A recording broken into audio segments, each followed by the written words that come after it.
Kameruje się, cześć, tu Sławomir. Cześć, tu Kajra. Kochani, ja już 3 razy musiałem się dzisiaj przebrać, bo mi Kajra wlała i postanowiłem się dzisiaj schronić w Muzeum Górnośląskim w Bytomiu. Zaczynamy.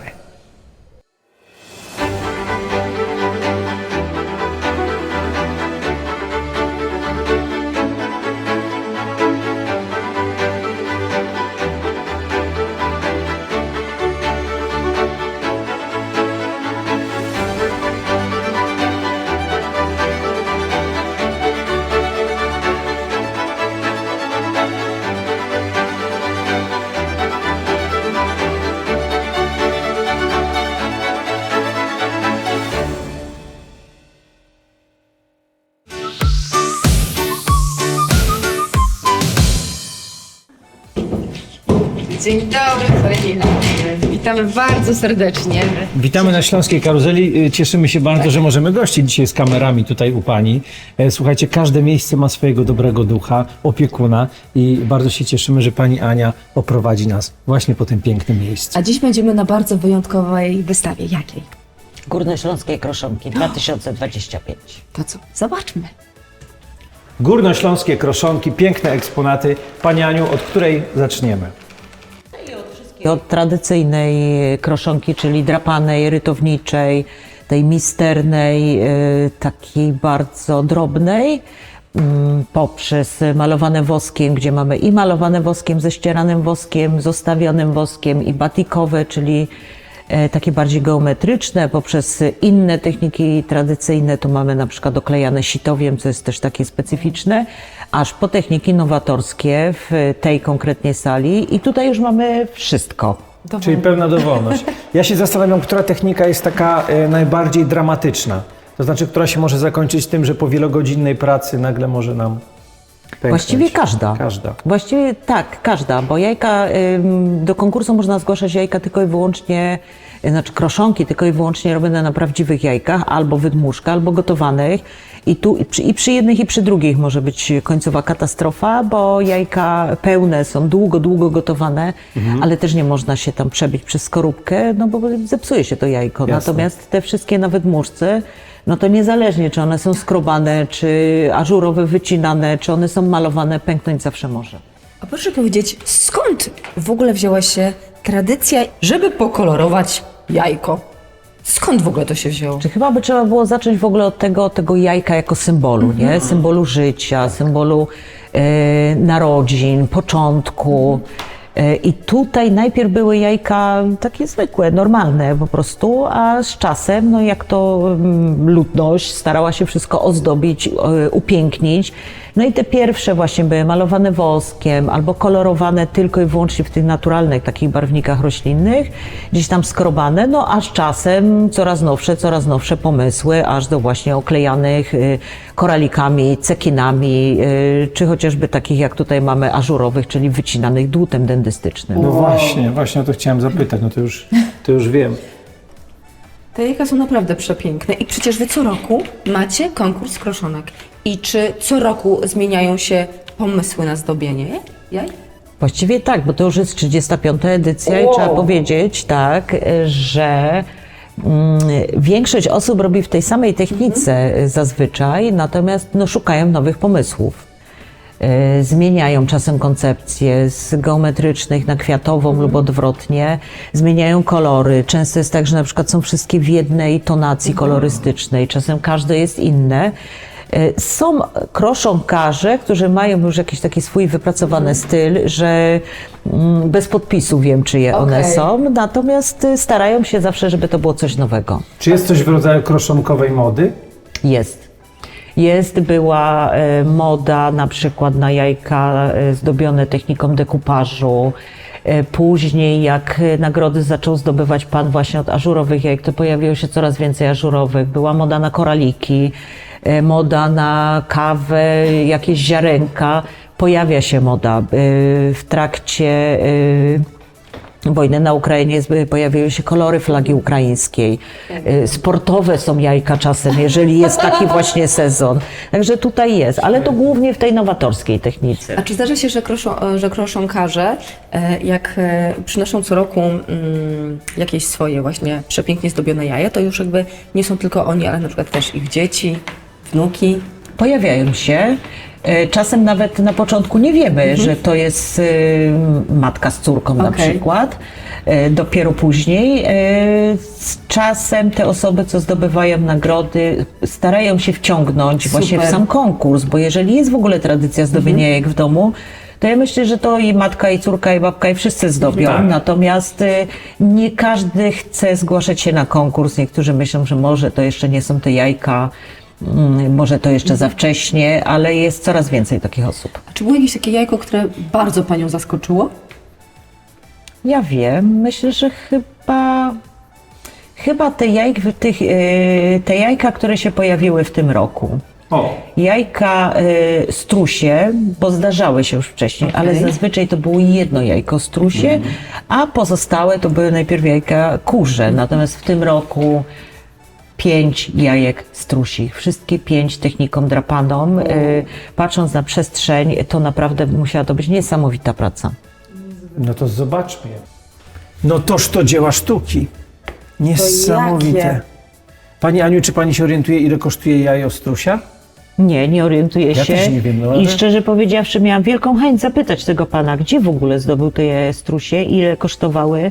Natomiast pan był debiutantem. To jest w tym roku. debiutant? Aha, To jest okej. debiutant. Znaczy, nie, w tym konkursie. roku, czyli Konkursie. u nas. Bo z Dobrze, tego co okej. wiem, to on już jajka wcześniej drapał, natomiast u nas po raz pierwszy. Niesamowite. Więc był tak oblegany na wernisażu przez wszystkich patronów, sponsorów, co mu przyznali nagrody, plus wszystkich innych kroszonkarzy i gości, że no niestety nie udało mi się dopytać go o szczegóły. Myślę, że jak przyjdzie po odbiór jajek po konkursie, to wtedy coś więcej będę wiedzieć. Panie Andrzeju, jesteśmy zachwyceni. To jest naprawdę nieprawdopodobne dzieło sztuki. Jak długo trzeba takie jedno jajko właśnie. się wyskoczyć? Myślę, że długo. Myślę, że na pewno w tydzień to takiego jajka to się chyba nie zrobi. Ale co roku to muszą być jakby tegoroczne jajka, czy może ktoś na przykład miał gdzieś pokitrane i... Powinny być tegoroczne jajka. Osoby, no oczywiście wiadomo, że jeżeli ktoś się zgłasza po raz pierwszy, to my nie jesteśmy w stanie się zorientować, że to jajka zrobił 2-3 lata temu. Okej. Ważne, że ich nie pokazywał gdzie indziej. Okej. Natomiast kroszonkarze, którzy od lat dają, to bardzo często datę na przykład też dają na jajkach, więc no tu już jakby nic się nie da. Ale koń piękny, paw śliczny. Jak to jest zrobione? I one są dwustronne, po drugiej stronie jest kolejne zwierzątko. Właściwie to trzeba byłoby wyeksponować takie jajko jedno i mieć możliwość obejścia go dookoła, prawda? Dokładnie. Niesamowicie to Przepiękne. No wygląda. Paw mnie zachwycił totalnie, tak samo. No, nie dziwię się, że to jest pani ulubione jajko. No w tym roku akurat tak się ładnie trafiło. Moje też, zdecydowanie. Pani Aniu, a jakie są ulubione wielkanocne Pani tradycje? Tutaj ciężko podać jakieś ulubione, bo właściwie Wielkanoc już się zaczyna troszeczkę wcześniej. Mamy cały tydzień wielkanocny, ale oczywiście poza święceniem koszyczka, lany poniedziałek, to myślę, że to są takie chyba wszystkich ulubione. A są takie, które były kiedyś obchodzone, a teraz już tak gdzieś z upływem czasu jednak się rozmyły i nie są kontynuowane? Dosyć sporo jest takich, mimo że akurat ta obrzędowość świąteczna szczególnie, ona się najmniej zmienia, to takich zwyczajów mamy sporo, bo trzeba pamiętać, że ludność była bardziej rolnicza, więc z tego żyli, to było dla nich najważniejsze, więc wszystkie możliwe święta zawsze gdzieś musiały zahaczać ten temat zbiorów, płodów, urodzajów i tak samo było na Wielkanoc, no bo mamy ten moment, kiedy budzi się wiosna, czyli budzi się przyroda.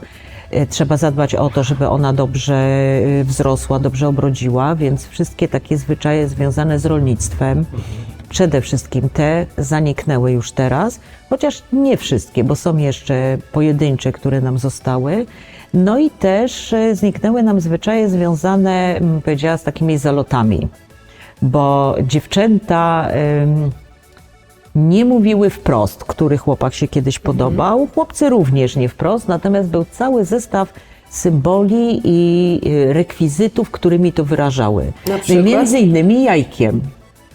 Przychodził chłopiec polać dziewczynę, oczywiście tą, która mu się najbardziej podobała, czy więc czym była bardziej mokra, tym miała większe powodzenie. No ta sucha trochę mniej, a ona w zamian za to darowała mu właśnie kroszonkę, na której mogła napisać nie wprost, ale jasno mówiący coś wierszyk. Pięknie. Albo w czerwonym kolorze na przykład dać tą kroszonkę. Mogła go też poczęstować jakimś własnoręcznie zrobionym wypiekiem i tu jakby jasno sugerowała, który ten chłopak się podoba. Jest jeszcze taki jeden zwyczaj, który zaginął. Właśnie w Lady Poniedziałek bardzo często się wrzucało dziewczyny do rzeki.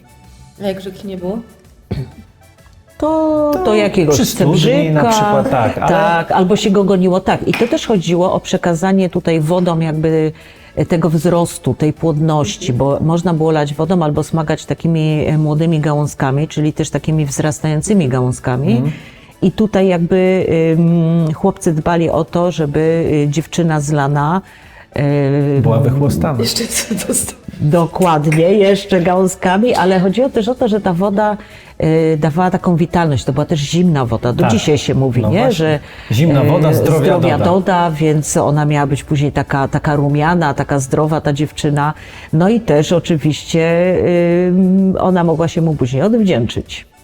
Takie właśnie przepiękne święta radości i, no i takiego Życia. zdrowia. Życia. Tak, to zdrowie. są przede wszystkim święta właśnie radosne. Tutaj nie tylko z tej strony religijnej, kiedy Jezus zmartwychwstaje i z tego się cieszymy, ale właśnie też z takiej strony tej ludowej, kiedy budzi nam się przyroda, kiedy wszystko zaczyna kwitnąć, jest coraz piękniej, kiedy można dobierać się w pary, kończy się post przecież wielki.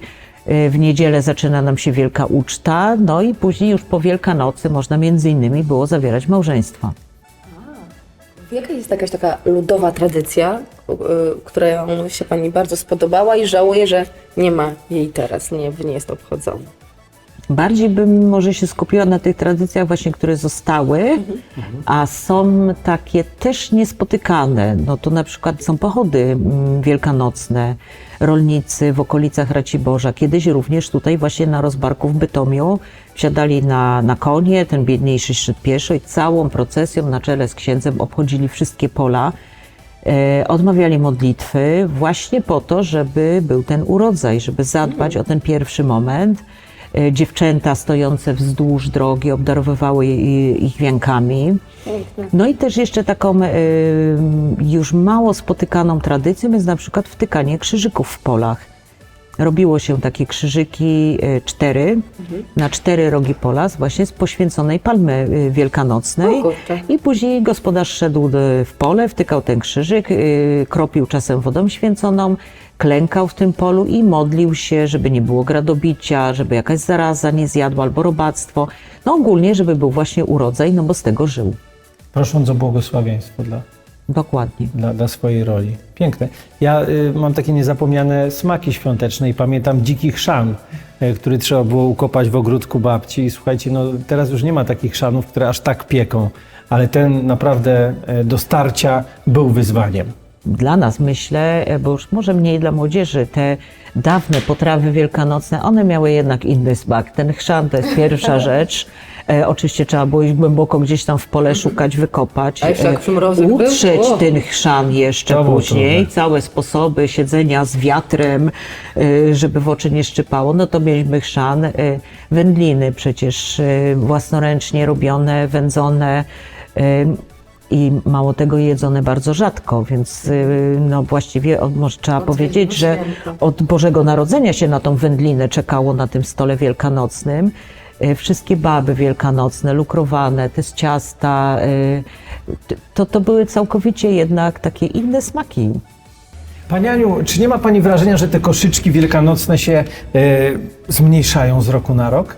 Zdecydowanie się Prawda? zmniejsza. Wcześniej była zasada taka, że jednak dawało się to, co było w domu i to, co było jedzone na stole wielkanocnym, więc jeśli rodziny były liczne, a były, i trzeba było wszystkich obdzielić z tego koszyka, no więc ten koszyk trochę przypominał, bym powiedziała, taki koszyk na ziemniaki. A, taki wielki Bo tam podpis. jednak tych jajek było dla całej rodziny, ta szynka była dla całej rodziny, jeśli jakaś kiełbasa, czy sól, czy chrzan, cały baranek wielkanocny, cała baba. więc te koszyki musiały być spore, żeby tą rodzinę obdzielić. I na stole pojawiało się tylko to, co było w tym koszyku, nic więcej? Z zasady tak powinno być, znaczy tak było z zasady, że jadło się w śniadanie wielkanocne tylko to, co było święcone. I tutaj właśnie też może warto wspomnieć o czymś, co już dzisiaj nie funkcjonuje, że nie wolno było nic święconego wyrzucać, więc albo trzeba było zjeść wszystko, a to, co zostało, czyli na przykład skorupki z jajek, należało albo spalić. Były też regiony, w których można je było zakopać, albo właśnie mocno pokruszyć i na przykład dorzucić kurom do ziarna. O, to się totalnie nic nie marno. Nie powinno się nic zmarnować, szczególnie jeżeli potrawa była święcona, to wtedy nie wolno było nic wyrzucać. No i może też dlatego nie było tego tak dużo na tych stołach, tylko tyle, co należało zjeść. Tym bardziej, że później był jeszcze super świąteczny obiad, który też był z mięsem, który był takim może nawet bardziej wykwintny niż niedzielny. Często właśnie była jakaś kaczka, nawet gęś była podawana, albo jakiś indyk. Super ciasta były pieczone, bo to mazurki to już taka troszeczkę późniejsza tradycja, ale no już nawet w tych latach powojennych, kiedy tych ciast się pojawiało bardzo dużo na stole, no to też na śniadanie nie należało pojeść za dużo, no bo przecież taki super świąteczny obiad po tych 40 dniach postu nas czekał. Ale nie trzeba było mieć w koszyku tego, co na obiad. Nie. Już Tylko na to, co obiad, na śniadanie. Tylko to, co na Tylko na śniadanie. śniadanie, tak. Dokładnie. No jesteśmy bardzo ciekawi, bo myślę, że Państwo, którzy oglądacie nas teraz, też wracacie do wspomnień z dzieciństwa. Podzielcie się z nami też tymi wspomnieniami, opowiadajcie też swoim pociechom o tym, jak to kiedyś było i starajmy się kontynuować te tradycje, bo naprawdę mamy piękne polskie tradycje.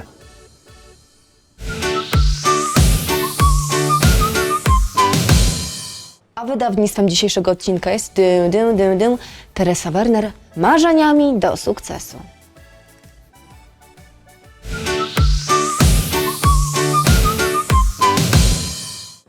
Moi drodzy, a te piękne dzieła sztuki oglądamy dzisiaj w Muzeum Górnośląskim w Bytomiu.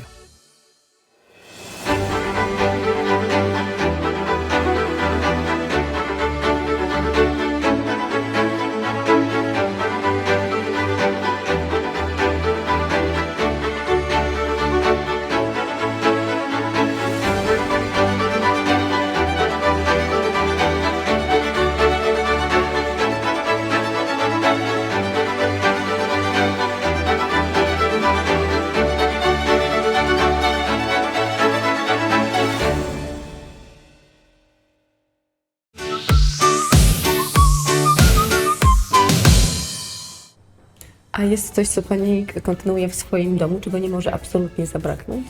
No myślę, że chyba przede wszystkim właśnie jajka. To jest taka rzecz, która ewidentnie się kojarzy cały czas z tą Wielkanocą. No i jakoś, nie wiem, nie wyobrażam sobie koszyczka wielkanocnego, w którym jest na przykład jajko czekoladowe. Może nie musi być zdobione, ale chociaż tych cebuli ufarbowane, nie czekoladowe, nie cukrowe. Myślę, że w tą stronę trzeba iść, żeby ktoś, kto może nie ma jakichś wielkich umiejętności, to przynajmniej miał to jajko ugotowane, podzielił się później z rodziną tym jajkiem, no i spędził te święta w takiej rodzinnej atmosferze. I bardzo radosnej, bo to radosne. Tak, a to jest ogromna radość też dla najmłodszych członków rodziny zawsze w tym ozdabianiu. Ja pamiętam, jak z mamą właśnie zawsze naklejaliśmy kawałki różnych listków, potem były te łupiny cebuli, potem było właśnie to odkrycie, jak nam to wyszło i to zawsze była niespodzianka, ten efekt finalny. I myślę, że nasi młodzi widzowie to mają bardzo dużo różnych efektów i różnych sposobów na przyozdobienie pisanek.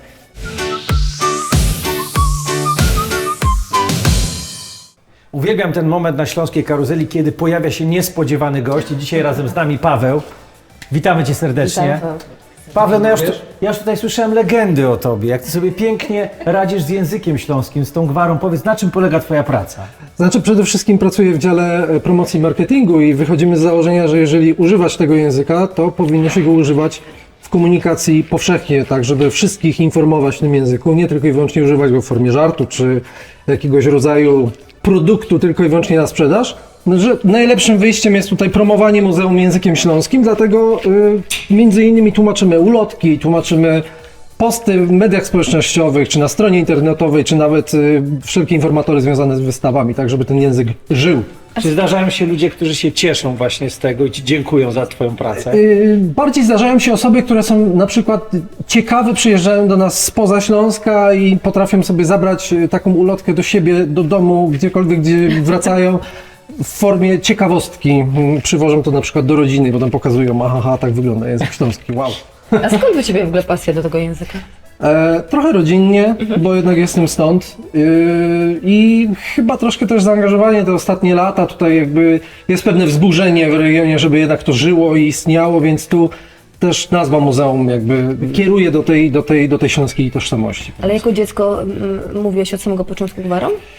Różnie, to znaczy tak, jak to zwykle śląska rodzina, także część rodziny polska czysto, druga czysto znowu śląska, więc to bardziej od strony mojej babci się nasłuchałem tych przeróżnych śląskich słów i dlatego ten język po prostu był żywy w domu. Bardziej od strony ojca, ale jednak mimo wszystko. A dzisiaj godasz, czy mówić literacko w domu? Różnie, to znaczy to się odpala automatycznie. Jakby gdzieś tam w rodzinie, jak ktoś zaczyna rzeczywiście godać po śląsku, no to w tym momencie się przyłączą się do to śląsko-gotka, ale potem na ulicy zwykle jest język polski, zresztą tak jak standardowo, jak większość, zresztą tak samo tutaj odwiedzający. No. Okej, Twoje ulubione słowo po śląsku.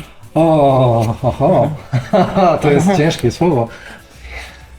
Bebok. A pewnie też okej. głównie dlatego, że one tak nie wiadomo do Straszyli cię końca. bebokiem? Właśnie tak, ale nie wiadomo do końca, co ono oznacza i to jest najciekawsze. Troszkę w Okej. tym jest w takiej filozofii głębszego znaczenia. Okej, a Twoje ulubiona sentencja? O wow. Twoje przekleństwo ulubione po śląsku. Poczekaj, do tego chciałam dojść na spokojnie, wiesz. Jeżeli w pracy, to chyćcie roboty. To zawsze najlepsze. Słyszysz często to? Oczywiście, że tak, no jasne, że tak.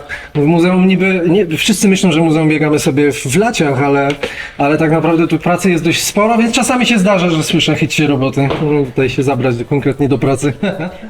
Jak można młodych i dzieciaki właśnie nauczyć tego, żeby chcieli mówić po śląsku? Znaczy, wydaje mi się, że przede wszystkim właśnie między innymi, może to nie do końca jest taka droga do samych najmłodszych, jeżeli chodzi o takie tłumaczenia na przykład, ale wydaje mi się, że jeżeli ten język będzie się pojawiać w przestrzeni naturalnie, a nie będzie tylko w formie żartu, śmiesznej piosenki, czy jakiegoś rodzaju gadżetu, tylko i wyłącznie w takiej formie, to on stanie się bardziej żywy i przede wszystkim nie będzie wstydu, żeby go używać, bo taki wstyd był wbudowany wcześniej już przez lata. Dlaczego?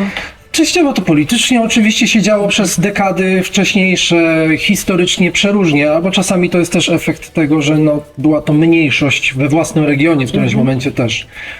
Więc no, zawsze było to takie poczucie używania nie do końca czystej polszczyzny, albo przed jeszcze I wojną światową nie do końca czystej niemczyzny. Zawsze to było takie nie do końca czyste, zamiast konkretnie śląskie po prostu, więc to usuwanie tego wstydu chyba i po prostu wrzucanie to w taką potoczną mowę tu na co dzień. To jest chyba to, tak mi się przynajmniej wydaje. No oprócz edukacji jako takiej, no ale to już jest szersza sprawa. Powiedz mi, jak tłumaczyłeś, czy zdarzyły ci się takie słowa, których nie znałeś, do których Oczywiście. musiałeś się dokopać? Oczywiście, bo jakby język śląski fajnie, okej, używany był w domu, ale bardzo często te słowa były używane przeróżne. To też zależnie, bo są gwary języka śląskiego. Tak? Ja, na przykład część mojej rodziny pochodzi z okolic Lublińca, więc oni w przeciwieństwie do okolic na przykład Gliwic sycą, czyli mazurzą. Na Śląsku się czasami na takie osoby mówiło, że to są cwortki. Zamiast czwortki to cwortki, bo oni zawsze po prostu używali tego mazurzenia tutaj na tym pograniczu małopolsko-śląskim. I to jest na przykład w moim przypadku, tak? Ale już dobrze wiem, że na przykład gdyby rozmawiać z osobą, która pochodzi gdzieś z Śląska Cieszyńskiego i będzie mówić gwarą języka śląskiego stamtąd, no to bardzo możliwe, że możemy się tak, dogadamy się oczywiście, ale tu już będą pewne problemy, trochę tak jakby tutaj też, no w ramach języka polskiego też mamy różne gwary i Oczywiście. ktoś przyjeżdża z Podhala, to może się mieć problem czasami dogadać z osobą z Podlasia na przykład, No tak. mimo że to jest ten sam język. Paweł, dziękujemy ci bardzo za spotkanie. Też Jesteś dziękuję. interesującym człowiekiem i cieszymy się, że się dzielisz i kulturą i wiedzą. Powiedz mi, czego ci życzyć? No, chyba tego, żeby ten język był używany coraz szerzej, żeby szło to gładko. Do tego Ci z całego serca życzymy, a do tego taki piękny muzyczny upominek. Pani Aniu, która to edycja już tego konkursu na kroszonki? 35. słowo. 35. Serdecznie gratulujemy tej pięknej, okrągłej liczby i serdecznie gratulujemy wszystkim uczestnikom, którzy wystawiają te swoje dzieła sztuki i ufają, że one przetrwają, bo naprawdę to są tak delikatne skorupki, że wszystko się może zdarzyć. Tym bardziej mam nadzieję, że Państwo również przyjdą tutaj, żeby podziwiać te dzieła sztuki. Dziękujemy za Pani gościnę. Dziękuję również. Za zaproszenie i mamy nadzieję, że jak przyjedziemy w przyszłym roku, to te okazy będą coraz bardziej ciekawsze i nie wiem, była jakaś taka metoda, której jeszcze nikt nie wymyślił, czy już wszystko było? Chyba wszystko było, albo też jeszcze nie wiem. Zaskoczcie Państwo, w przyszłym roku czekamy tutaj na Was, żebyście swoim talentem się podzielili. My dzielimy się muzyką, dobrą energią i mamy nadzieję, że z Państwem widzimy się za tydzień. Do zobaczenia. Do zobaczenia.